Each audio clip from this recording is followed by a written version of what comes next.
They're still blooming. Wow.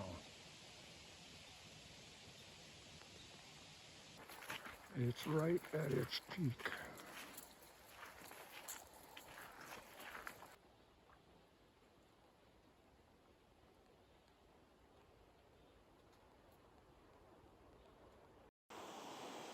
Look how beat up these oak leaves are. Summer of heat and drought.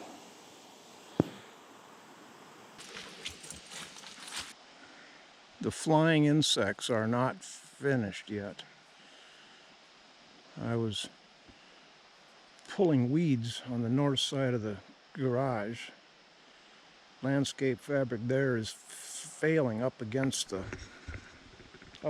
wall of the garage. There's a gap. You can't seal that off.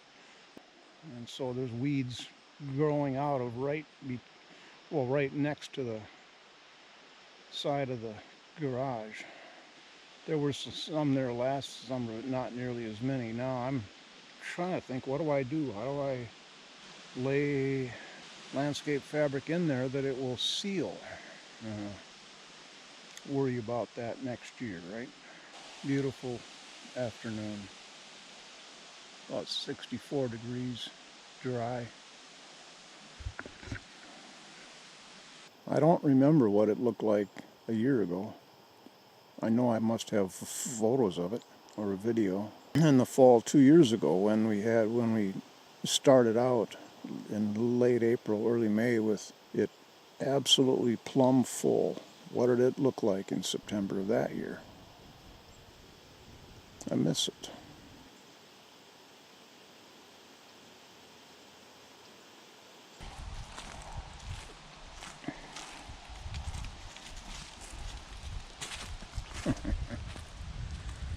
My heron is still here. So is the mushroom.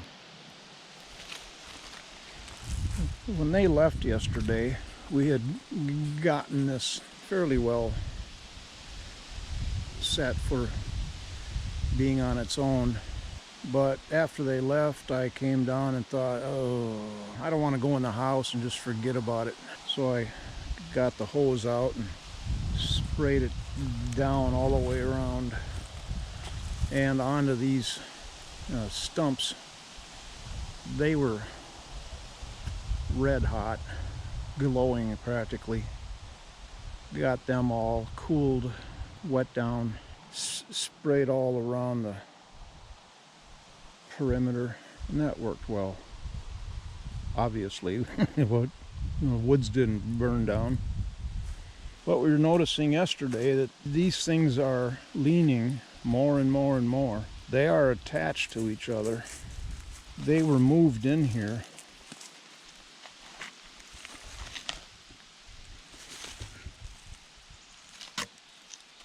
Oh. This is all that's holding them together, unless, oh, I wonder. Yeah, they are still way attached. My concern yesterday, when we thought that that's all that was holding them together, that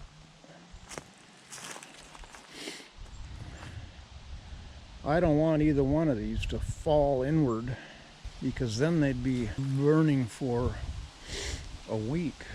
They're real artifacts, aren't they? I did want to get the fire restarted this morning. I forgot about that I wanted to do that, but I think I ruled it out because I can't just restart it and go back in the house and get working on episode 118. Even the air has a green feel to it. Thanks to the rain. And the woods has a green smell. Earthy and full of life. You know, really, that's the word for it. I guess I was thinking about when I'd walked back here a month ago before we had had any rain for just 3 months. It didn't have any sense of life in it. It was a dead zone. I was out here my first winter. We had gotten our first snow.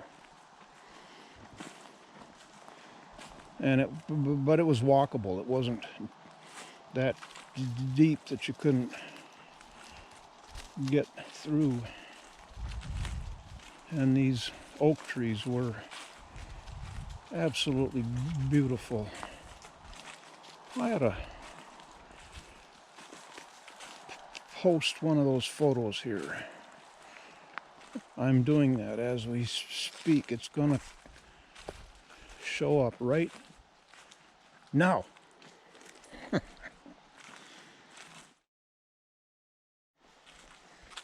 It's a beauty.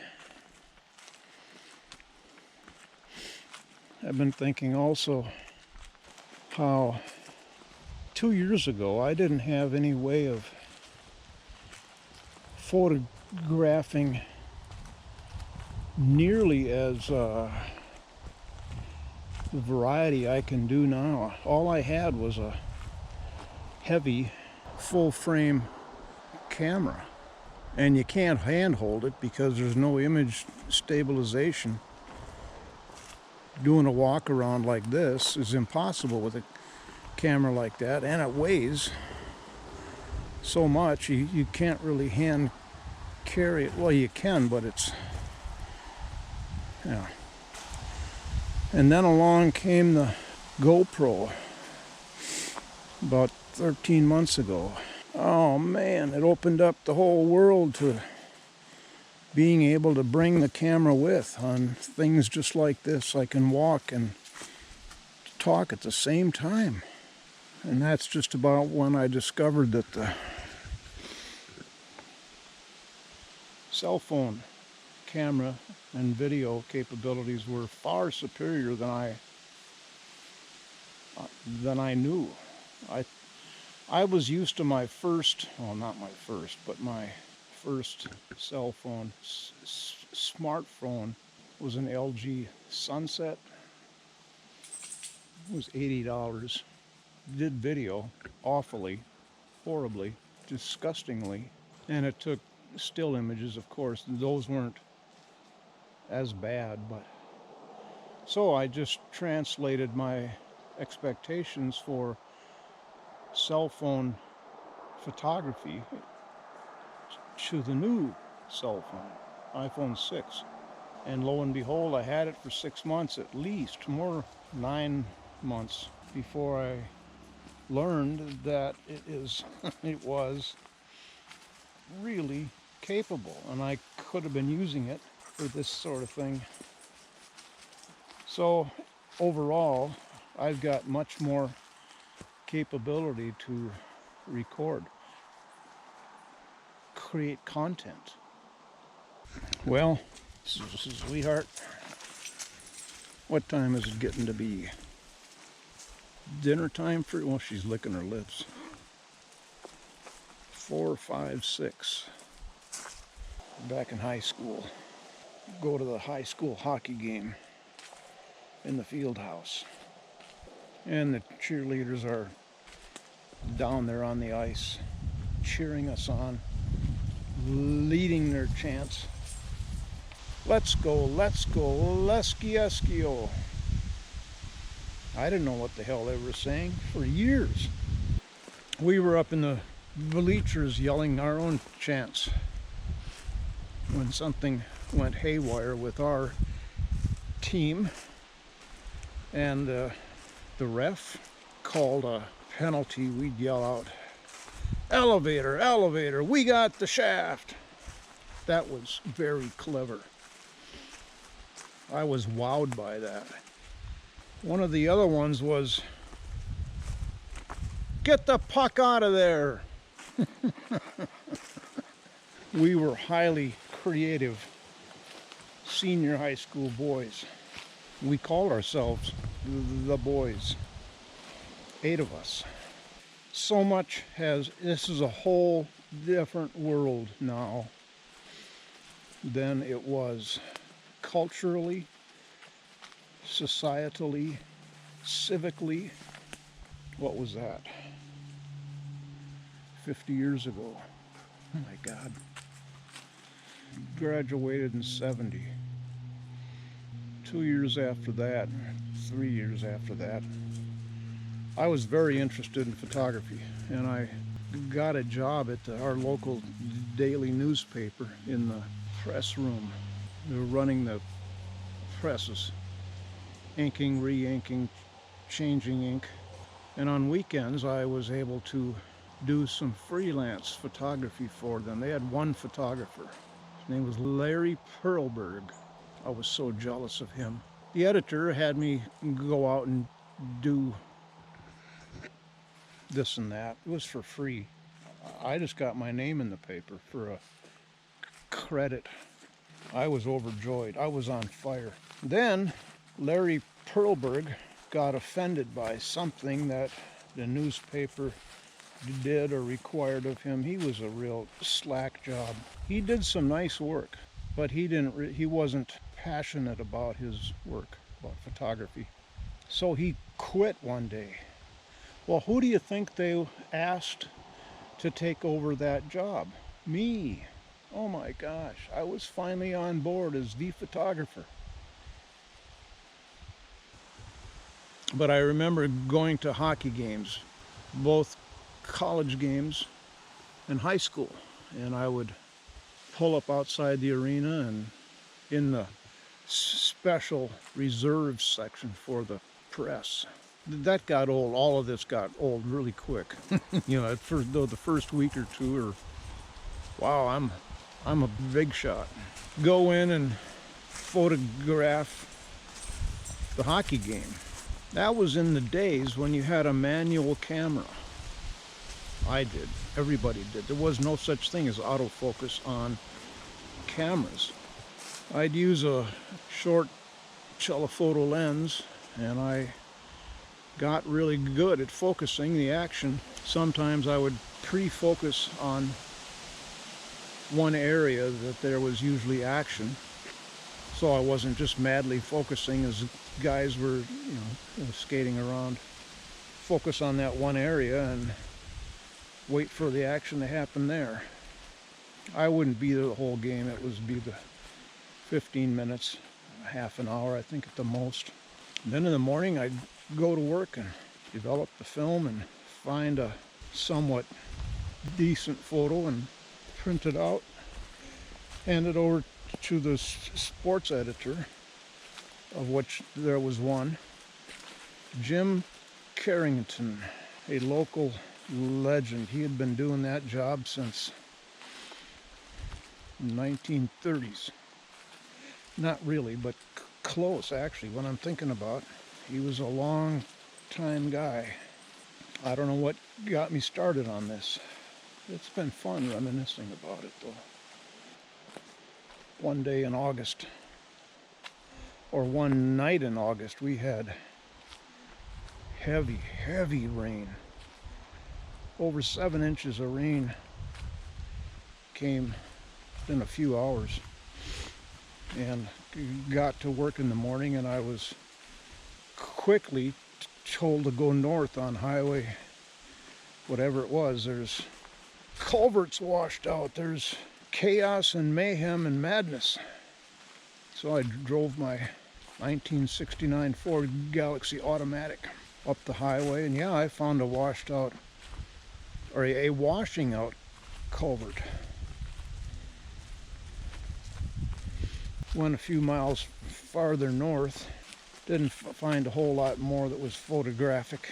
Turned around, headed back, and when I got to that location where the culvert was washing out, it was gone. It's 10 feet deep ditch to a guy's driveway, to his house. The culvert was under the driveway to prevent it from washing out. Well, all that water overwhelmed it. And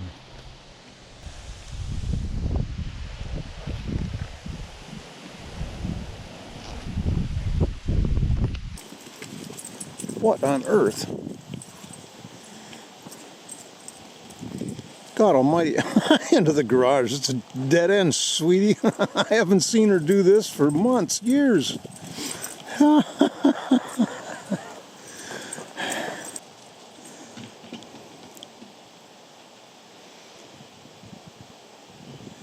Oh, that's hilarious.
That's what we do for entertainment on the bog. That is, well, I could say stunning, I could say epic, I could say marvelous.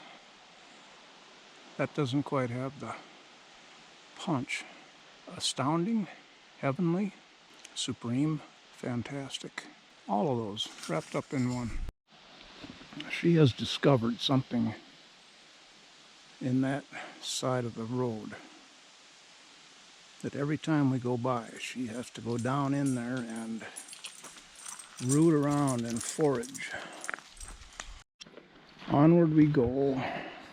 Where I'm going, I don't seem to know. Well, we're taking a walk to the mailbox. Yeah. Flag is up.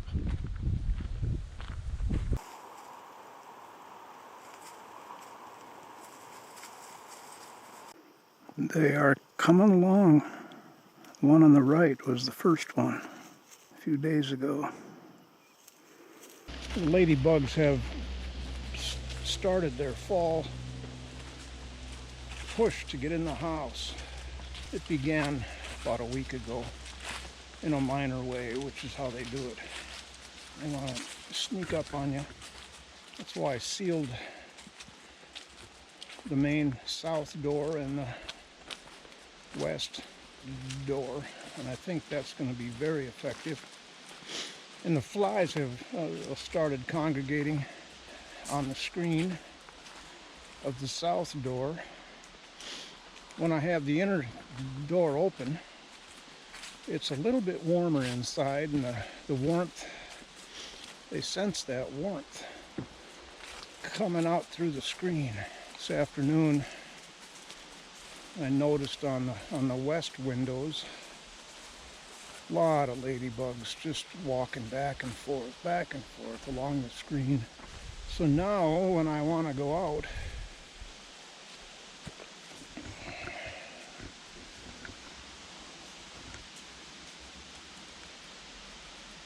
I don't have my glasses on. Is that a live spider?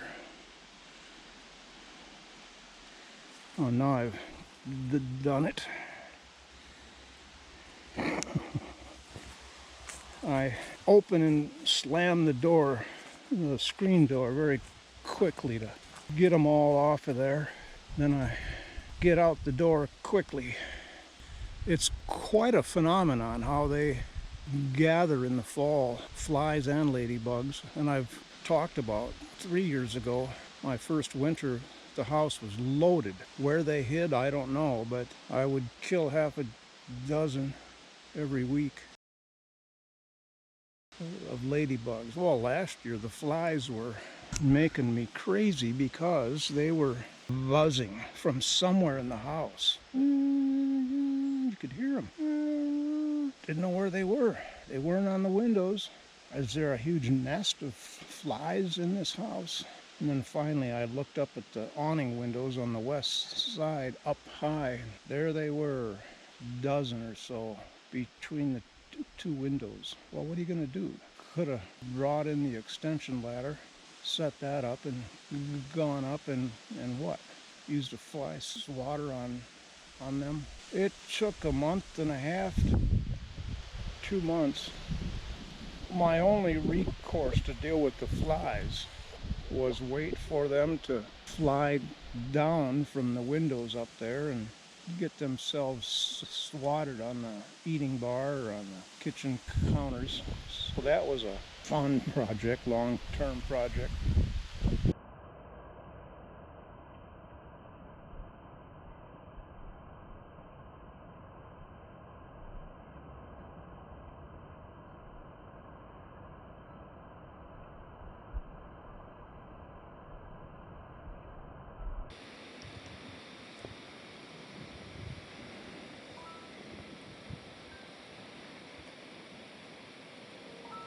What the hell is that? Bumbling bee knocked himself down by hitting one of those little branches there. I don't know if it was a bee or what. It had to have been the size of it. But he had blue iridescent on his back. Oh, that was neat.